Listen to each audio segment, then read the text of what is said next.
আমার চ্যানেলে আপনার স্বাগত। This is the review of Bengali thriller Sonar Kella. आज बात करेंगे एक ऐसी बंगाली एडवेंचर थ्रिलर की जो कि प्रसिद्ध डिटेक्टिव फेलुदा सीरीज की पहली फिल्म है। फेलुदा एक फिक्शनल कैरेक्टर हैं जिसके जन्मदाता हैं लेजेंड सत्यजीत रे। ये फिल्म फेलुदा की सबसे पहली कहानी पर आधारित न होकर तीसरी नॉवेल पर आधारित है, लेकिन आधिकारिक रूप से ये फिल्म फेलुदा पर बनी सबसे पहली फिल्म है। तो प्लीज आप सभी तैयार हो जाइए, बिना देर किए लेट्स स्टार्ट द रिव्यू। सोनार केल्ला।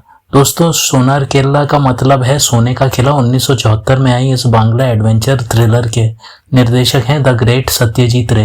अभिनय करते दिखेंगे संतोष दत्ता, सौमित्र चैटर्जी, कुशल चक्रवर्ती, सिद्धार्थ चैटर्जी आदि। किसी के हिस्से आए कांटे, कहीं पुष्प खिला, किसके हाथ आई कौड़ी, किसे खजाना मिला, किधर है वो नगर, कौन सा है वो जिला, कर रहा प्रतीक्षा जिधर सोने का किला। कहानी की शुरुआत होती है एक बच्चे के साथ जिसके माता पिता बहुत चिंतित हैं। The story begins with a kid whose parents are worried. धीर गंभीर स्वभाव के इस बच्चे का नाम है मुकुल। मुकुल देर रात तक जागता है और चित्र बनाता है। वो अलग अलग तरह के चित्र बनाता है। जब उसके माता पिता उन चित्रों के बारे में पूछते हैं तो मुकुल जो उत्तर देता है वो उसके माता पिता को और चिंता में डाल देते हैं। कभी वो मोर बनाता है, कभी वो सुंदर जगहों के चित्र बनाता है। मुकुल का बनाया हुआ एक विशेष चित्र सबसे रहस्यमयी है जो कि उसके माता पिता को डॉक्टर की सलाह लेने के लिए विवश कर देता है। ये चित्र होता है एक किले का जो कि मुकुल के अनुसार राजस्थान के जोधपुर में स्थित है। मुकुल बताता है कि किला सोने का था और कभी वो उस किले में रहता था। उसके पिता रत्न काटने या तराशने का काम करते थे। अपने पिछले जन्म से जुड़ी बातों से मुकुल डॉक्टर को भी अचंभित कर देता है। ये बात समाचार पत्र में छपती है और कई लोगों को इस बारे में पता चलता है। उन लोगों में से कुछ ऐसे भी होते हैं जिनकी नीयत ठीक नहीं होती। इन सबसे बेखबर मुकुल के डॉक्टर सत्य का पता लगाने के लिए मुकुल के साथ जोधपुर जाने का निर्णय लेते हैं, लेकिन यात्रा पर निकलने से पहले एक घटना घटती है जो कि मुकुल के पिता को परेशान करके रख देती है और वो सहायता मांगने के लिए आते हैं तेज दिमाग के स्वामी डिटेक्टिव प्रदोष मित्तर यानी कि फेलुदा के पास। ऐसी क्या घटना घटती है जो मुकुल के पिता को फेलुदा की मदद लेने के लिए मजबूर करती है? सोने के किले का क्या रहस्य था? आगे क्या होता है? What happens next? ये जानने के लिए आपको फिल्म देखनी पड़ेगी। To know this you have to watch the film. अब आप जानना चाहेंगे कि ये फिल्म कितनी लंबी है, तो मैं आपको बता दूं, फिल्म 2 घंटे और 23 मिनट की है। ना ज्यादा तेज ना ज्यादा धीरे, फिल्म एक निश्चित गति से चलती है। यही इस फिल्म की सुंदरता है। अब आप जानना चाहेंगे परफॉर्मेंस के बारे में, तो आपको बता दूं, अभिनेता सौमित्र चैटर्जी की परफॉर्मेंस बहुत ही बढ़िया है। डिटेक्टिव प्रदोष मित्तर यानी कि फेलुदा की भूमिका में उन्होंने जान डाली है। मुझे पता नहीं क्यों, लेकिन सौमित्र चैटर्जी विनोद खन्ना की याद दिलाते हैं। I don't know why, but Soumitra Chatterjee reminds me of Vinod Khanna. अभिनेता संतोष दत्ता इस फिल्म में जटायु नामक एक सफल लेखक की भूमिका में दिखाई दिए हैं। बहुत ही फनी सा रोल है उनका, जिसके साथ उन्होंने पूरा न्याय किया है। काफी लाइकेबल कैरेक्टर है जटायु।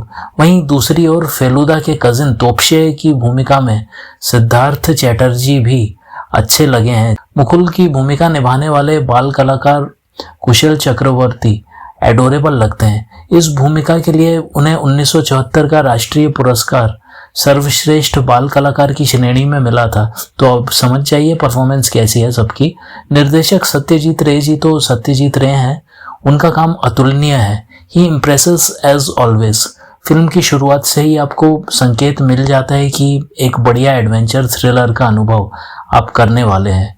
अब आप फिल्म की रेटिंग के बारे में भी जानना चाहेंगे तो आपको बता देता हूँ। इस फिल्म की IMDb रेटिंग है 8.3 आउट ऑफ 10। मेरी तरफ से रेटिंग है 9 आउट ऑफ 10। दोस्तों, एक पॉइंट है जिस पर मैं बात करना चाहूँगा। व्यक्तिगत रूप से मुझे लगा कि BGM का अधिक प्रयोग नहीं किया गया है। Personally, I felt that background music is not used much. Background music कई बार थ्रिल को बढ़ाने के काम आता है, लेकिन इस फिल्म में ज़्यादा प्रयोग में लाया नहीं गया है। अगर इस बात को नज़रअंदाज कर भी दें तो जो दूसरी बात मुझे कुछ खटकती है वो है मुकुल के माता पिता को सेकेंड हाफ के बाद बिल्कुल ना दिखाना। हो सकता है शायद आपको ये ठीक लगे, I am just expressing my views, इसीलिए मैंने एक पॉइंट काटा है। अच्छी बात है कि फिल्म किसी भी तरह की डीजेनरेसी को प्रमोट नहीं करती। स्वस्थ और साफ सुथरा मनोरंजन। फिल्म मेकर ने यह सिद्ध किया है कि कहानी अगर दमदार हो तो फिल्म में किसी लीड एक्ट्रेस या महिला पात्र की आवश्यकता ही नहीं पड़ती। सत्यजीत रे इज ग्रेट। किसी तरह के वैलिडेशन की चाह जब ऐसे अद्भुत फिल्म मेकर के मन में ना हो तो वो बिना दबाव के काम करता है। सत्यजीत रे साहब ने भी लीड एक्ट्रेस या महिला पात्रों की उपस्थिति पर जोर नहीं दिया है। ये एक ऐसा साहस भरा कार्य है जो कि बॉलीवुड में वर्तमान का कोई भी फिल्म मेकर नहीं कर सकता। ज़रूरत ना हो तो भी फेमिनिज्म की पनौती मारेंगे बॉलीवुड के मेकर्स। पूरी मेल कास्ट का काम हो कहानी में तब भी एक ना एक फीमेल कैरेक्टर शामिल करके कबाड़ा करते हैं। हाँ भाई, इंतजार खत्म। तो अब बारी है 2 सवालों की।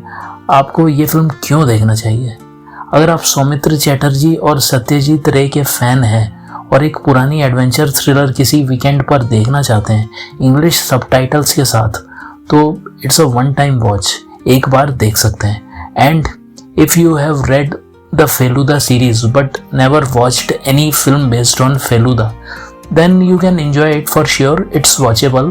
There's no hidden propaganda, activism और मैसेज इन द मूवी। गंभीर सार्थक सिनेमा पसंद करते हैं तो प्लीज डोंट मिस इट। क्यों नहीं देखना चाहिए? अगर आप हर फिल्म में जबरन के फेमिनिन रिप्रेजेंटेशन या प्रेजेंस के पक्षधर हैं तो ये फिल्म आपके लिए बिल्कुल भी नहीं है। It will disappoint you. ये फिल्म आपको निराश करेगी। अब आप जानना चाहेंगे कि किस आयु वर्ग के दर्शकों के लिए ये फिल्म सूटेबल है, तो वो भी अभी आपको पता चल जाएगा। दोस्तों, जैसा कि आप देख सकते हैं हरी बत्ती जल रही है। फिल्म में न्यूडिटी नहीं है, वायलेंस है, but there is nothing that disturbing. So bottom line, आप ये फिल्म पूरे परिवार के साथ देख सकते हैं। अब इतनी दूर तक देख ही चुके हैं तो फिल्म की अवेलेबिलिटी के बारे में भी ज़रूर जानना चाहेंगे, है ना? तो कृपया ध्यान से सुनिए। दोस्तों, ये फिल्म YouTube पर बांग्ला में इंग्लिश सबटाइटल्स के साथ अवेलेबल है। लिंक डिस्क्रिप्शन में है। अगर आप ये फिल्म देख चुके हैं तो कमेंट सेक्शन में बताइएगा कि कैसी लगी।